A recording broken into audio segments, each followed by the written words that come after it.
Daripada mana? Langkawi. Pulau Kawi jauh ha. So datang sini buat apa bang?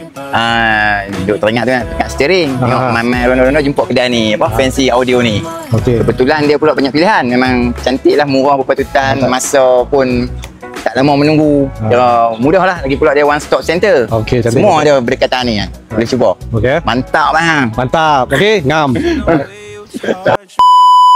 Okey, hi guys. Hari ni kita ada sebuah Toyota Hinge. Okey, van kategori van So owner datang daripada Kedah, and then dia ada bisnes di Langkawi.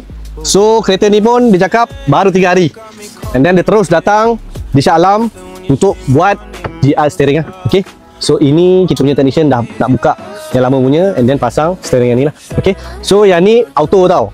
So geng-geng van tahulah yang dulu punya version manual. Okay, so kita review sikit dia punya dalam cantik tak cantik. Alright, so geng-geng van yang nak pasang GR steering boleh hadir di Fancy Station 9 Shah Alam.